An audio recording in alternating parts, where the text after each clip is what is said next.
Eu sou Cláudia Del Claro, oftalmologista e também estou na TV Relacionamento.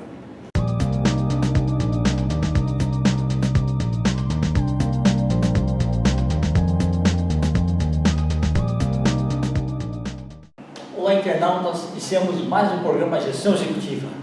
Hoje nós temos aí o privilégio de conversar com um grande especialista que está antenado com tudo que ocorre hoje no momento. Durval Jacinto, gratidão aí. Prazer. Né? Veio da cidade de Valinhos aí para nos brindar aí com seus conhecimentos.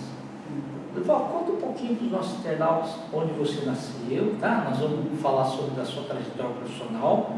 A grande dúvida dos internautas é essa: quando que aconteceu o estalo para você acertar a profissão, né? E hoje ser esse profissional de sucesso? Bom, eu acho que essa é uma história de família. A família sempre é um incentivo. Eu venho de uma família no qual minha mãe era uma professora primária e meu pai, um pequeno fazendeiro que não pôde estudar. Então ele tinha como objetivo de vida que todos os seus 5 filhos estudassem. E hoje eu tenho irmãos médicos, engenheiros e advogados. Então, o estalo para mim, do ponto de vista da engenharia elétrica, que foi a área que eu abracei, eu sempre gostei de desmontar aparelhos. Eu me recordo que eu consertava o ferro elétrico da minha mãe quando ele queimava. Legal. Mas teve coisas que você começou a consertar que não funcionou. Né? Sempre teve uma experiência de mal-sucedidas. Mas eu me dediquei muito na questão dos estudos, até porque tenho uma mãe professora, e consegui, com muito esforço, entrar na Universidade de Campinas, na Faculdade de Engenharia Elétrica. Beleza, que bom. E no ensino médio já era tua, já assim, entre todas as profissões que tem, já era assim a sua preferida mesmo? Eu já tinha essa determinação, até porque a minha irmã mais velha também fez faculdade de engenharia elétrica na cidade de Barretos, onde nós nascemos, mas eu queria ir além, eu queria estudar fora e encontrei essa grande oportunidade. Né? Tanto que depois na universidade eu continuei os estudos, ainda trabalhando no CPQD da Telebrás. Eu fiz mestrado na área de automação industrial nesse período na Unicamp. Né? Foi um grande desafio. Eu acho que a vida, os desafios passam pelo esforço, pelo estudo, pela dedicação. Perfeito, não, maravilhoso. E outra, você teve, além da escola, as cadeiras, né? Você teve o CPQD, que é uma grande escola de tecnologia, né? Sem dúvida. Eu tive a oportunidade de ir várias vezes lá no CPQD em Campinas, né? E realmente, eu me recordo que em 1980, a primeira vez que eu fui lá, ia ter reunião com o Cláudio Violato, aí passou pela recepção, só que onde está o pessoal técnico, você não encontrava. Eu falei, cadê a turma? Ele falou assim, eles estão lá naquela sala, assim no lançamento do Space Shuttle, Columbia, né? E aí nós fomos ver. E depois na hora aí conheci a câmara anecoica também, né? Várias coisas lá e tal. E na hora do almoço, né, nós fomos lá, o pessoal tudo olhando a televisão, falou, o que eles estão vendo aí? Não, eu estou vendo novela. Como novela? Naquela época não tinha aí, né? Toda a internet para tem hoje. Quando chegava meio-dia, a Globo retransmitia para o Nordeste, né, as novelas que iam passar à noite, né, para eles ficarem preparados. E como lá tinha a antena rastreadora de satélites, né, conseguia capturar. Então era um negócio assim bastante interessante, viu? Então, o CPQD foi uma grande escola onde eu pude aprender muito, e também a Unicamp, o mestrado, que me ensinou a escrever bem, me ensinou a ter cuidado em fazer apresentações, né? Estar sempre presente e acompanhar de perto a tecnologia, que foi sempre um tema que eu gostei muito. Que legal! Então, na faculdade você já foi preparado para ser palestrante? Mais ou menos, né? Claro, quando você é jovem, você ainda treme um pouco quando vai falar em público, mas foi de grande aprendizado isso, né? De você estar se apresentando, se expondo, né? Então realmente foi muito importante. E assim depois eu segui a minha carreira usando todo esse conhecimento, né, na área do CPQD, na área de protocolos, de comunicação, por toda a minha carreira que se deu na engenharia voltado para as telecomunicações. Perfeito, que bom. O que você mais gostava? Telefone? Porque na época que você estava lá ainda não se falava em celular ainda, né? Nem internet. Telefonia física te encantava de alguma forma? Na verdade, o que mais me encantou, até pela oportunidade que eu tive no CPQD, foi estudar a parte de redes de pacotes. Naquela época não existia a internet, mas o Brasil estava fazendo os primeiros desenvolvimentos da criação da RENPAC, que era a Rede Nacional de Pacotes. Que era da Embratel, depois, né? Que o cliente era a Embratel que operava, mas o CPQD, a Telebrás desenvolvia, o CPQD pertence à Telebrás.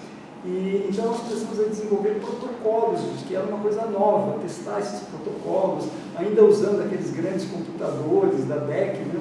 Não tínhamos os PCs. Então foi um grande aprendizado nessa área e o meu mestrado também foi relacionado a protocolos de automação no ambiente de automação industrial, que era algo novo no Brasil. Hoje a gente já tem aí toda a robótica e todo esse tipo de comunicação, mas naquela época, nos meados dos anos 80, era uma coisa muito nova, né? Então foi um grande aprendizado e a gente se sentia muito importante de estar discutindo alta tecnologia no Brasil naquele momento. O Durval, olha, se os jovens de agora que forem fazer mestrado, dá uma lida no seu mestrado, eles vão ver o seguinte, que o conceito continua o mesmo, né, da coisa. Sim. Só que assim, a tecnologia da época, como era totalmente diferente, né? Eu lembro que na década de 70, um dos cursos que tinha dentro da Ziga Telesp era da Central Pública, que era isso, aquelas eletromecânicas, do ARF 102 MFC. Então, você, por exemplo, fazia o curso, demorava 30 dias para você saber onde que tinha um tom de linha, da onde que vinha aquele tom de descarga. Realmente assim, nós vivemos esse período do start da internet, né? Primeiro o protocolo IP, que foi a grande revolução da comunicação, a gente usava antes outros modelos, né, de comunicação, depois veio o protocolo IP e a internet que surgiu no Brasil. Eu fui também um usuário da internet de escada, de qual dependia da rede telefônica. Sim. Mas tudo isso foi um grande aprendizado, né? Porque eu já estava no mercado de trabalho, trabalhando com empresas que precisavam vender esses serviços, né? Então a gente acompanhou, eu acho que é um privilégio ter acompanhado todo esse desenvolvimento das comunicações no Brasil. Exatamente. O Durval, e você trabalhou na área comercial também? Não, na verdade o meu skill e a minha preferência sempre foi para a área técnica. Eu fui gerente de às vezes você tinha que acompanhar o vendedor, fazer a venda consultiva, né? Sim, eu fazia muito porque a gente vendia, na verdade, serviços e serviço de que muitas vezes o cliente tinha que entender, ou que nós tínhamos que entender a necessidade do cliente.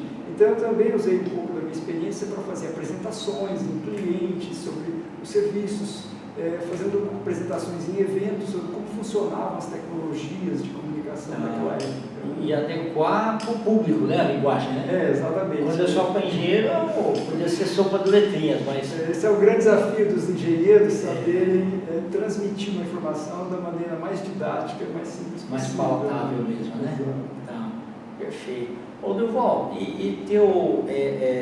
aí você fez o mestrado, mas você continua estudando, eterno aprendiz, né? Eu sou um adepto do lifelong learning, porque quando eu terminei o mestrado, por uma necessidade, eu queria trabalhar numa empresas profissionais, mas eu nunca deixei de estudar. Eu fiz 2 MBAs depois disso, continuei participando de outras agremiações e fazendo outros cursos, então sempre para mim foi um prazer poder escrever, poder transmitir esse conhecimento, né?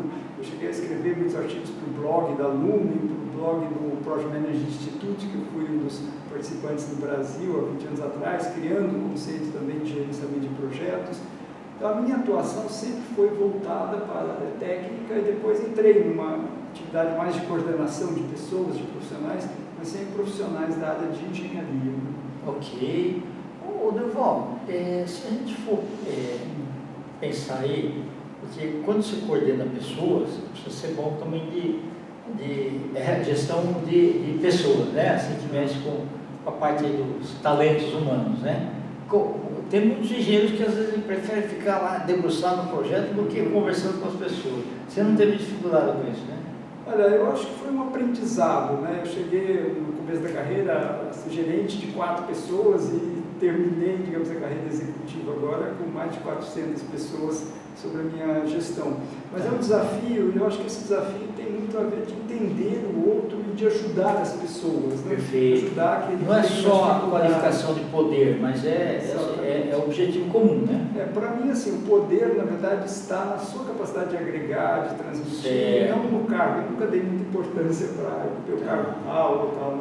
Então, acho que isso para mim foi um aprendizado de poder fazer e transmitir o conhecimento. Então, sempre tive aquela veia meio da minha mãe professora.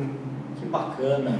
Ô, Durval, e você falou aí, quando que você começou a estudar também outro idioma?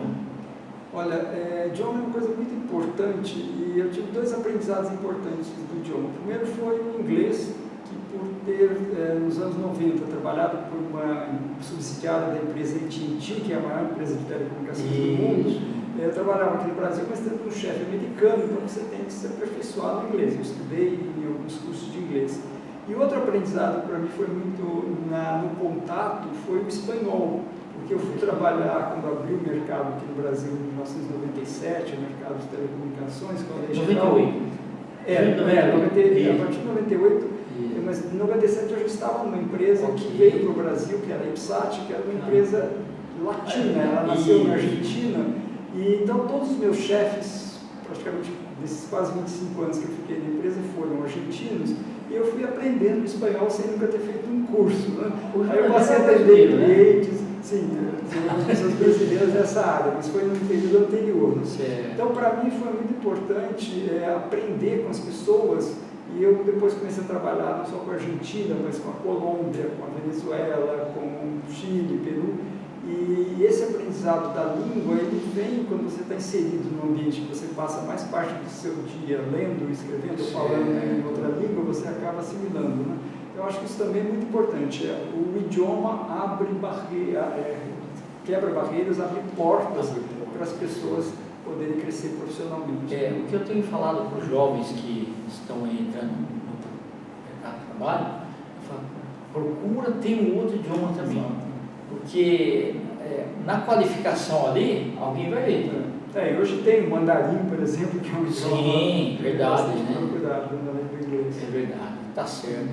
Ô Durval, e a recomendação que você dá é que estude sempre, né? Eu acho que nada vem por acaso ou sem esforço, né? Exceto por algumas pessoas que são gênios, né? Mas as demais pessoas, todos que eu convivi, conseguem crescer dentro da organização através do esforço. Quando eu saí, decidi me dedicar a outras atividades, saindo da empresa depois de 36 anos, eu até escrevi sobre isso, que o crescimento profissional dentro de uma organização se dá por duas razões. A primeira é que você se dedique à empresa, que você se alinhe com a empresa, e segundo, que você procure sempre se aperfeiçoar, não só no técnico, mas também no soft skills, no relacionamento com as pessoas. É importantíssimo você ter um bom relacionamento, mesmo que você tenha um chefe um pouco mais difícil, mas é você criar esse ambiente no qual você se engaja dentro da empresa, é muito importante, né, para esse crescimento profissional. Tá ótimo. Ô Durval, nós estamos aí nos tradicionais, eu quero que você volte outras vezes, tá? Como que as pessoas se contatam? Nós vamos escrever aqui, mas eu queria que você verbalizasse. Então, eu estou como Durval Jacinto no LinkedIn, é a minha principal fonte de contato. Eu escrevo artigos, agora dedicado ao tema de inteligência artificial, que eu tenho estudado bastante esse tema, mas também pelo meu e-mail, né, que é o dcajcom@gmail.com. Eu estou à disposição e hoje eu trabalho também fazendo consultorias para fundos de investimento internacionais sobre áreas de tecnologia, sobre empresas de tecnologia que estão no Brasil e na América Latina. Perfeito.